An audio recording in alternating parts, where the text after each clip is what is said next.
Hello my friend, this here is SE Electronics V7 dynamic microphone and it's a bit of a beauty. Let's dive straight in. So in a moment we'll be taking a closer look at the SE V7 and I'll set it up so you can also take a listen to the microphone in this studio environment. But first off, I want to share with you my experience of using this microphone live, as I think this is the reason why most people are going to be interested in buying this mic. So at the weekend, myself and my band headed off down to London to the Old Bank, which is down on Fleet Street in central London.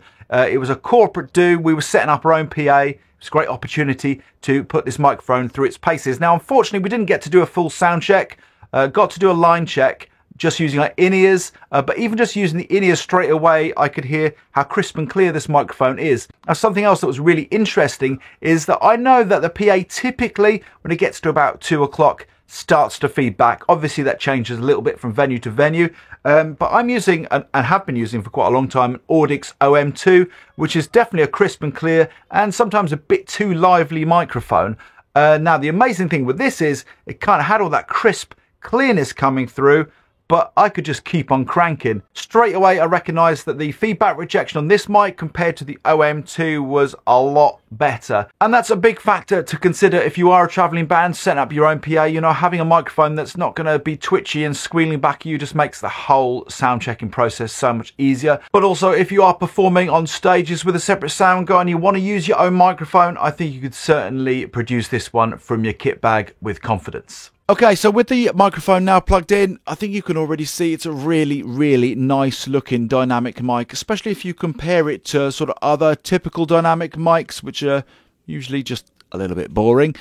This microphone, I think, manages to look really classy and cool and up to date without kind of looking naff and over snazzy. Now, if for any reason you don't happen to like that red popping out of the front of the microphone, SE do also supply you with a plainer black one too. Inside the box, you find all the usual suspects, including a nice carry case and a mic stand clip. The mic itself features all metal housing and has a gold-plated XLR connector. So now I've just added this windshield so you can hear what this microphone sounds like head-on too. Of course, I've been talking about using this microphone in a stage environment, but I also think this microphone would appeal to anyone wanting to get into podcasting, narration, recording their vocals, miking up guitar cabs.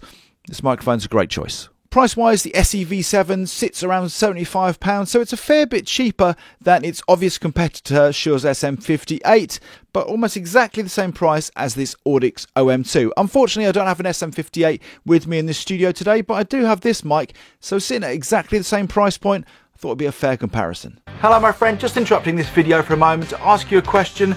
Are you fed up creating underwhelming mixes that just don't stand out on sites like Spotify? If that sounds familiar, I've got some good news. I've created a course just for you. It's called ProMix Method and it's free. It's going to teach you how to create a solid foundation for your mix so you can leave frustration at the door and start getting the results that you deserve. The link for the free course, ProMix Method, is just below this video. So with the Audix OM2 now set up, so it gives you a bit of a comparison. It gives me the opportunity to tell you about this really nice design touch. You know, sometimes in design it's just the small things, the attention to detail, the sort of stuff that has become apparent through trial and error through many years. And this really small detail is a real biggie.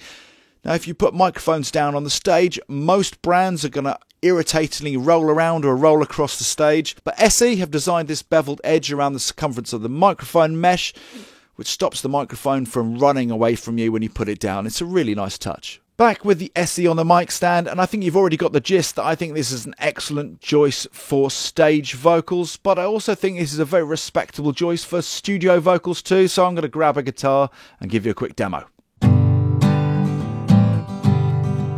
You can't find just what you're looking for.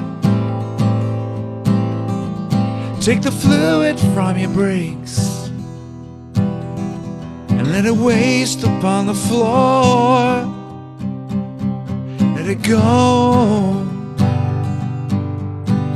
Now there's something more with a revolution.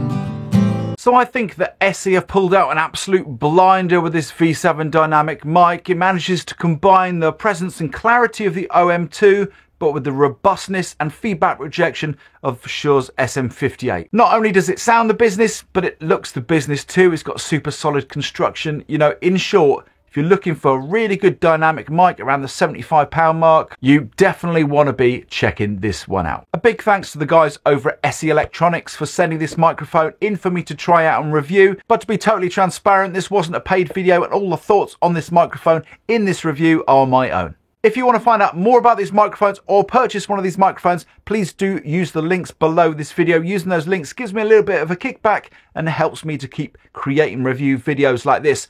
Whilst you're down there, don't forget to grab your free ProMix Method course, like and subscribe here on YouTube. And if you did enjoy this video today, you're definitely going to want to check this next one out.